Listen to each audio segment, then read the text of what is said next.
Selamat pagi ya, kita bersama lagi dalam ruang bicara yang dibawakan kepada anda tentunya di Bernama TV. Dan sesuatu yang penting dan juga menarik sebenarnya kami ingin war-warkan kepada anda malam ini. Ruang bicara berlainan sedikit kerana kita ada dua topik yang berbeza dengan tetamu-tetamu yang berbeza. Dan untuk slot yang pertama ruang bicara ini kita akan memberikan tumpuan kepada bicara akademia dan dengan topik kepimpinan dan kelestarian Institut Pengajian Tinggi. Dan kita ada dua tetamu yang cukup hebat untuk berkongsi pandangan dan juga pendapat berkaitan dengan isu ini.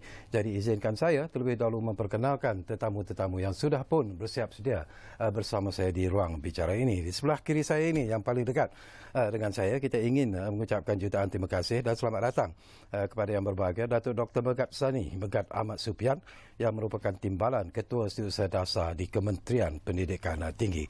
Jadi Datuk, apa khabar? Baik, alhamdulillah. Ini pertama kali tu ya? Pertama kali bersama kami di ruang bicara. Terima kasih. Dan kita juga ada seorang lagi tetamu iaitu yang berbahagia Profesor Datuk Dr. Muhammad Ikhwan Toriman yang merupakan Naib Chancellor Universiti Kebangsaan Malaysia. Jadi Datuk, apa khabar Datuk? Alhamdulillah, terima kasih. Datuk dah selalulah kat Bernama ya. Taklah selalu tapi selalu datang. Okey, betul. Macam saya katakanlah, ini merupakan satu topik yang penting dan menarik sebenarnya, tetapi disebabkan oleh jangka masa yang agak pendek, jadi kita akan sentuh secara pantas dan juga mungkin isu-isu yang kita anggap cukup penting sebenarnya untuk kita sembang-sembang bersama. Baiklah, kita nak bercakap tentang kepimpinan dan kelestarian Institut Pengajian Tinggi. Ada yang menganggap ataupun melihat bahawa pengurusan bakat merupakan aspek yang cukup penting lah bila kita bercakap dalam memastikan kelestarian IPT itu. Tetapi pandangan Datuk sendirilah, apakah ianya boleh dipertingkatkan bila kita bercakap tentang bakat-bakat di IPT itu secara keseluruhannya tu? Terima kasih pada Cik Syekhawi. Ya. Memang kita tidak nafikanlah bila kita bercerita tentang mereka yang nak memimpin di institusi pengajian tinggi ini memerlukan seorang yang berkarisma. Kalau kita tengok Vice Chancellor yang dulu-dulu memang dia ada aura dia. Kan? Jadi tetapi bila bilangan penduduk kita makin bertambah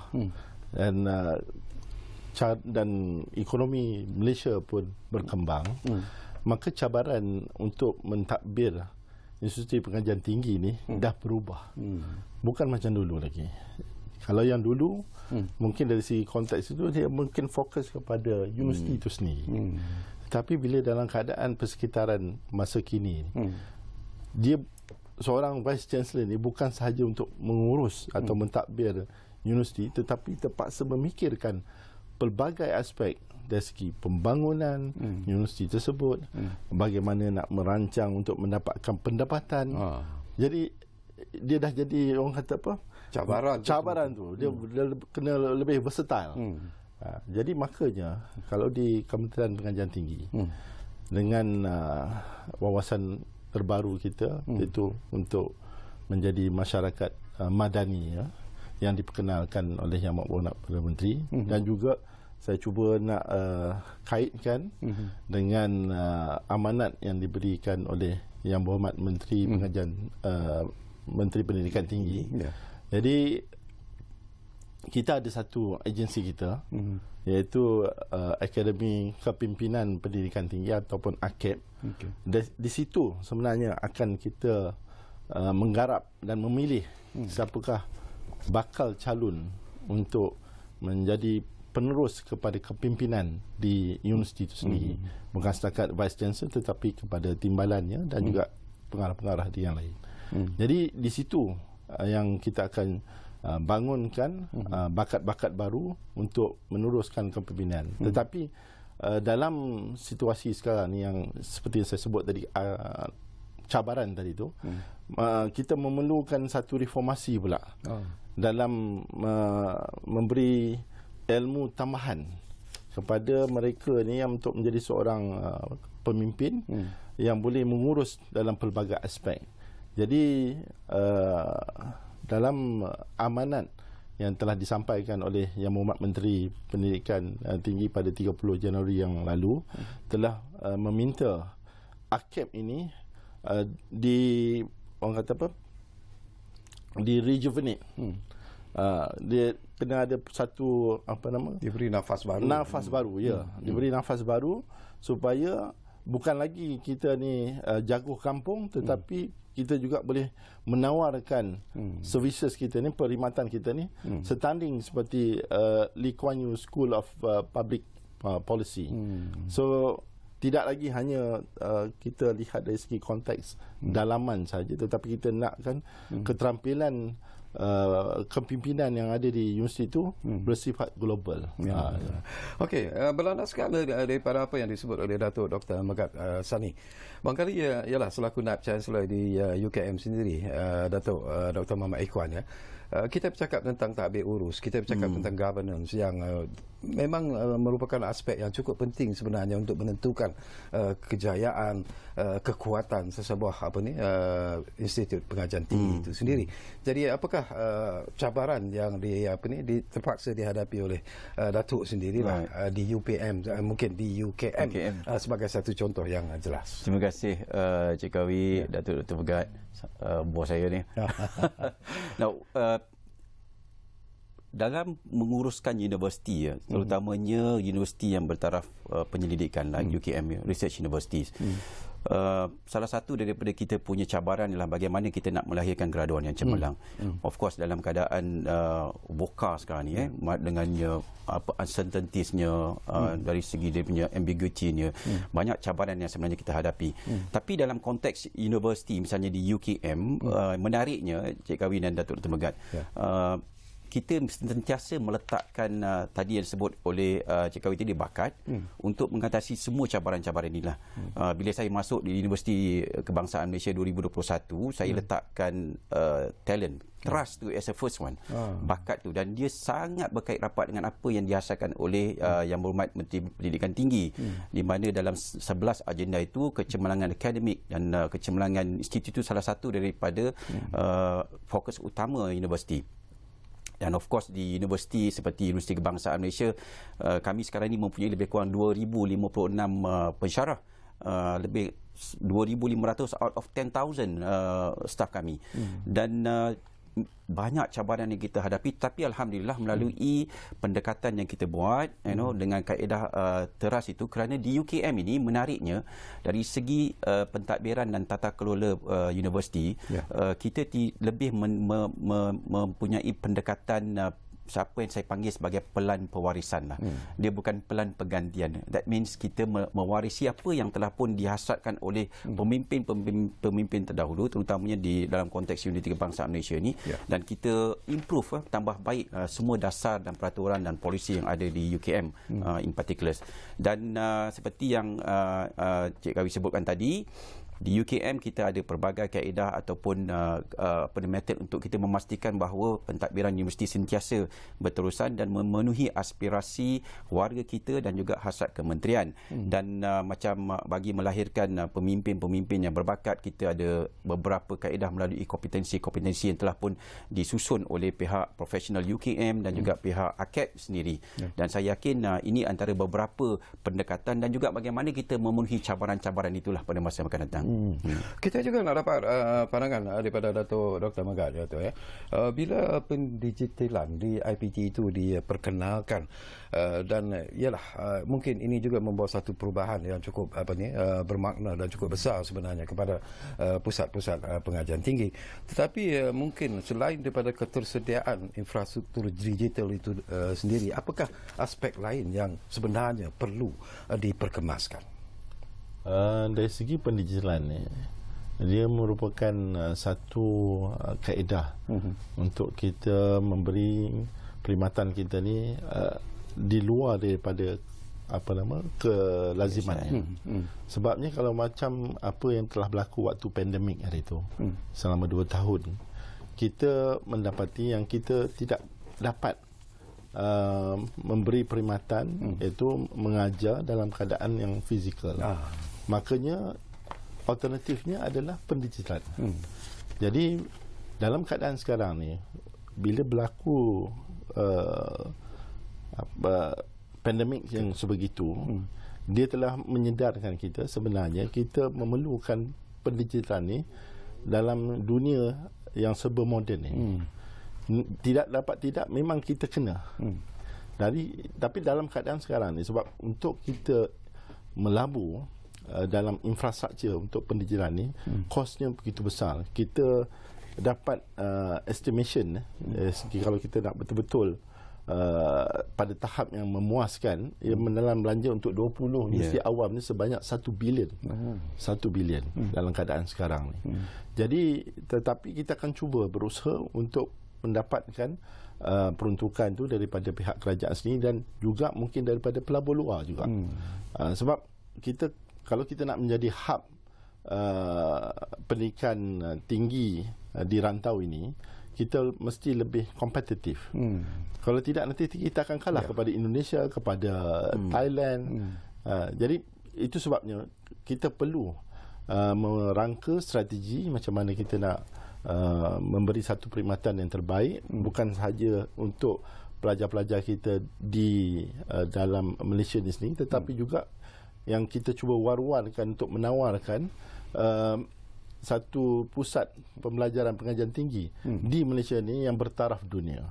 Jadi itu makanya kita perlu untuk melabur dalam pendigitalan ni supaya kita ada alternatif yang terbaik dalam menyampaikan pengajaran kita. Okey, saya juga nak berkongsi pandangan secara ikhlaslah pada Datuk Dr. Muhammad Ikhwan sendiri. Bila universiti tempatan diberikan kuasa autonomi, ini juga sesuatu yang cukup menarik. Ada yang mengatakan, yalah, sekarang ini universiti terpaksa mencari keuangan sendiri dan sebagainya.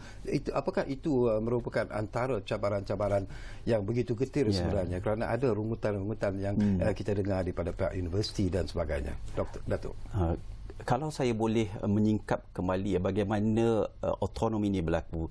Alhamdulillah, sebenarnya di bawah kepimpinan Yang Berhormat Menteri Pendidikan Tinggi kita sekarang ini, kalau tak silap saya 2012 sebenarnya telah pun dilancarkan, YB Menteri pada waktu itu melancarkan autonomi universiti.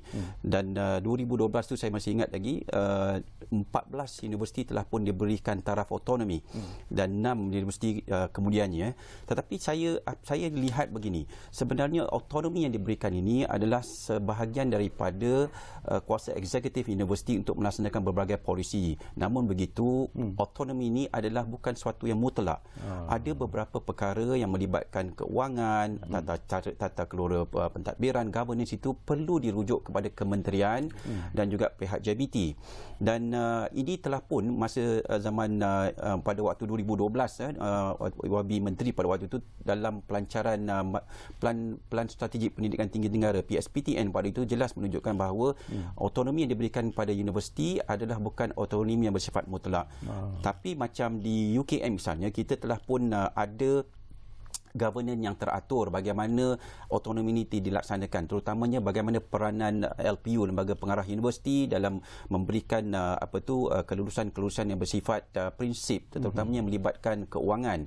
Dan of course memanglah kadang-kadang ada rungutan, ada beberapa kadang-kadang universiti macam contohnya UKM kata what kind of kebebasan yang kita nak sebenarnya. Tapi sebenarnya bagi saya dalam menguruskan sebuah universiti, punca kuasa daripada pihak kementerian, punca kuasa daripada pihak KPT dan JPT itu penting untuk kita melihat bagaimana kita menguruskan, terutamanya dalam konteks keuangan.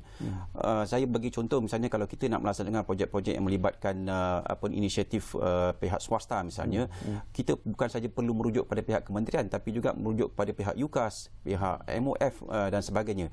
Dan bagi saya kebebasan yang diberikan oleh pihak kementerian dalam konteks autonomi ini, dia ada had dan bukanlah dia bersifat mutlak.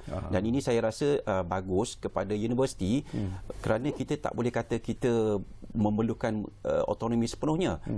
Kita punya IMO 5 dibayar oleh pihak kementerian, kita punya belanja pembangunan pun masih lagi ditanggung oleh pihak kementerian. Jadi saya rasa is fair, adil bagi kita untuk melaksanakan apa saja cadangan dan plan perancangan yang kita laksanakan, terutama yang melibatkan kewangan, tetapi perlu dirujuk kepada pihak MOF dan pihak kementerian, pihak JBT sendiri untuk mendapatkan maklumat dari mereka lah. Sikit tambahan. Silakan. Mungkin yang dimaksud tadi itu bukan autonomi sepenuhnya, ialah kerana punca kuasanya di situ. Exactly. Punca kuasa itu masih lagi daripada kerajaan persekutuan. Jadi makanya itu mereka masih lagi memerlukan panduan daripada pihak kementerian sendiri. Yeah. Okey, satu lagi aspek juga Datuk Dr. Megat. Kadang-kadang pencapaian sesebuah universiti itu diukur daripada ranking yang dikeluarkan. Jadi kadang-kadang ada juga yang bertanya apakah soal ranking ini benar-benar memastikan kecemerlangan sesebuah pusat pengajian tinggi itu, ataupun ada perkara-perkara lain ataupun aspek-aspek lain yang patut diambil kira sebenarnya. Ada orang kata ranking itu bukan segala-galanya. Tapi segala-galanya kadang-kadang memerlukan ranking. Betul. Jadi ini adalah orang kata kita tengoklah dari segi perspektif yang macam mana. Kalau dalam keadaan sekarang ni, kalau kita nak mengejar ranking, yang sebenarnya target kita untuk mengejar ranking itu adalah untuk kita attract student luar untuk datang ke Malaysia. Tetapi yang sebenarnya biasalah agensi yang memperkenalkan rating ni, dia pun nak buat duit juga. Jadi ada pelbagai agensi luar yang memperkenalkan ranking tersebut. Jadi itu tak salah sebenarnya. Itu mereka mencari peluang perniagaan. Sebab daripada ranking ni juga sebenarnya memang kita ada juga dapat benefit. Sebab orang mengenali Malaysia ni daripada ranking tersebut. Jadi makanya itu yang pada satu ketika tu kita merasakan ranking itu penting. Tapi dalam keadaan sekarang ni, bila kita dah orang kata faham tentang mekanisme tersebut, itu bukan segala-galanya.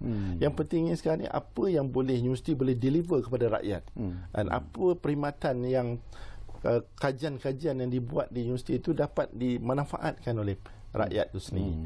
Jadi itu yang sekarang ni kita fokus kepada itu, sebab seperti mana Datuk Wisi sebut tadi itu, peruntukan masih dapat daripada pihak kerajaan persekutuan, daripada kementerian.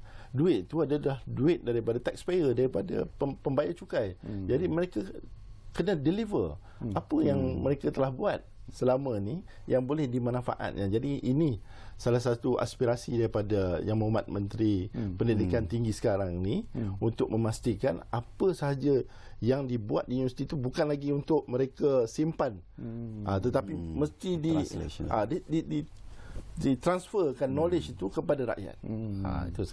Okey, satu soalan yang mungkin agak sensitif, tapi ialah sebagai timbalan Ketua Setiausaha Dasar di Kementerian Pendidikan Tinggi, saya juga nak bangkitkan satu persoalan yang sebenarnya menjadi perbincangan di kalangan mahasiswa sendirilah, para graduan sendiri.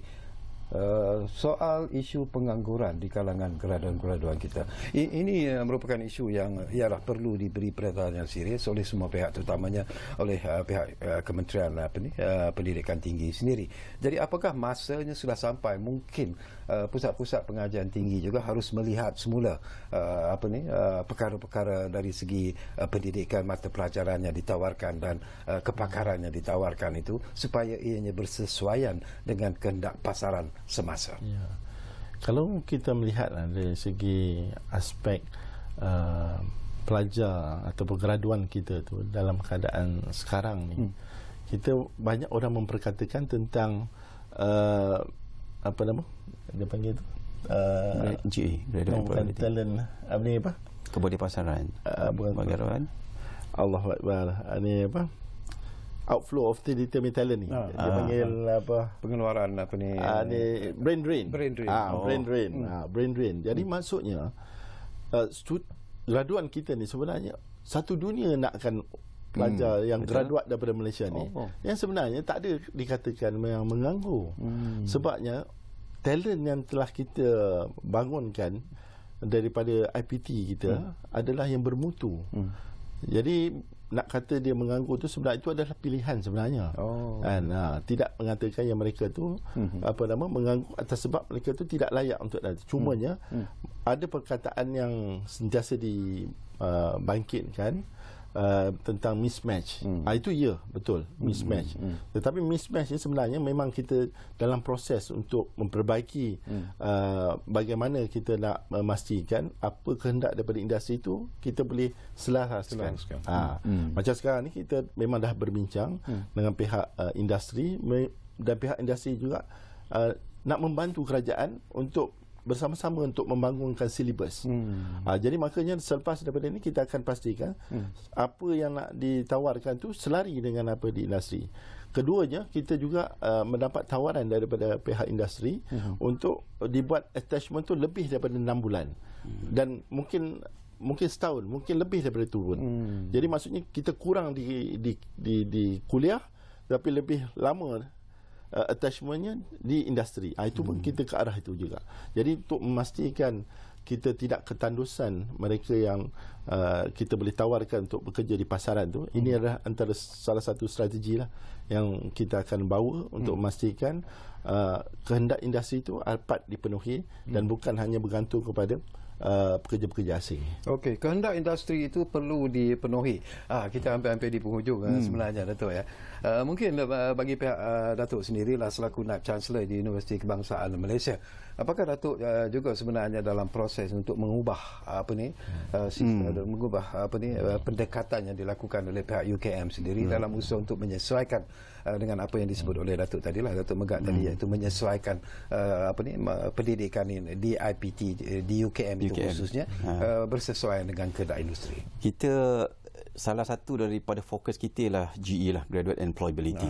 Alhamdulillah di UKM ini peratus GE kita lebih kurang dalamnya itu 90% above the national level. Yang menariknya dalam cabaran-cabaran bagaimana kita nak inlinekan dengan hasrat industri, kita telah pun mengemas kini pelbagai kita punya program-program yang kita tawarkan kepada pelajar lah. Program-program yang mungkin tidak mendapat pasaran daripada industri, kita regroom balik. Dia punya HPP-nya, dia punya modulnya kita kemas kini. Dan yang menariknya di pelajar-pelajar kami di Universiti Kebangsaan, selain daripada mereka mendapat ijazah daripada bidang yang diceburi itu, mereka juga ada value added. Misalnya program-program yang ditawarkan bersifat micro credential, program-program profesional yang mereka hadiri juga diberikan kemudahan, dan pelajar-pelajar kita ini diberikan sepenuhnya untuk meneruskan pengajian-pengajian mereka yang boleh memberikan nilai tambah kepada kursus-kursus yang sedia ada lah. Dan juga setiap 5 tahun kita melihat balik kurikulum yang ada supaya dia boleh match dengan apa yang dikehendaki oleh pasaran. Dan alhamdulillah saya rasa dengan kerjasama dan juga polisi yang diberikan oleh pihak kementerian dan juga pihak universiti, bilangan mismatch antara keperluan program dengan keperluan pasaran itu dapat kita kurangkan. Dan program-program yang dulunya mungkin tak mendapat banyak pasaran, mereka ni telah pun mendapat pasaran. Dan yang menariknya, kebanyakan mereka telah pun bekerja bukan saja dalam negara tapi juga mendapat keperluan pasaran daripada luar negara. Ini saya rasa satu daripada kejayaan yang kita perolehi hasil daripada kita kemas kini keperluan program yang bukan saja mendapat pengiktirafan daripada luar negara, daripada badan profesional, in fact daripada MQA sendiri yang mengiktiraf program-program kita. Dan ini pun saya rasa salah satu yang menarik pihak industri untuk mengambil pasaran daripada graduan tempatan, khususnya di UKM lah. Okey, sayang sekali kita ada lebih kurang 2 minit saja lagi masa sebenarnya, Datuk. Ya, itu yang saya katakan tak puas sebenarnya untuk sembang-sembang berkaitan dengan isu yang cukup penting seperti ini. Tapi mungkin di penghujung ini, Datuk Dr. Megat, mungkin ada seruan, ada harapan yang ingin dilontarkan, terutamanya lah bila kita bercakap tentang kepimpinan dan juga kelestarian Institut Pengajian Tinggi. Silakan. Terima kasih, Cik Sekawin. Saya nak ambil peluang di sini untuk menyerulah kepada semua pihak. Kalau kita sayangkan negara kita ni, untuk memastikan talent kita ni sentiasa kekal segar di negara kita ni, kita perlu menggambling semua, bukan hanya meletakkan bahu tu kepada pihak KPT saja. Kita perlukan support daripada semua. Jadi kalau kita dapat bekerjasama dalam nak memastikan talent kita ni adalah yang terbaik, bukan hanya untuk Malaysia tetapi untuk dunia, dan dengan usaha bersama kita tu, dan insya-Allah lah saya percaya yang Malaysia sebenarnya kita adalah satu mutiara yang menyinar untuk dunia ni. Ya. Okey, jutaan terima kasih kepada Datuk Dr. Megat Sani. Terima kasih kepada yang berbahagia Profesor Datuk Dr. Muhammad Ikhwan. Tapi ialah Datuk-datuk berdua kena buat satu janji dengan saya lah bahawa kita datang semula ke ruang bicara ini untuk jangka masa yang lebih panjang kerana saya suka topik seperti ini kerana banyak lagi perkara yang boleh kita bangkitkan dan kita kongsikan bersama dengan penonton-penonton kita. Jadi itu janji yang harap-harap dapat ditunaikan dalam masa yang terdekat lah. InsyaAllah. Jadi terima kasih kepada anda yang menumpukan perhatian bersama kami di segmen pertama Ruang Bicara ini. Tetapi jangan ke mana-mana kerana kita akan kembali sebentar saja lagi untuk segmen yang kedua dalam Ruang Bicara yang kami bawakan kepada anda di Bernama TV. Kita berehat dulu, kembali semula sebentar saja lagi. Ruang Bicara tentunya di Bernama TV. Kita jumpa lagi. Terima kasih. Terima kasih.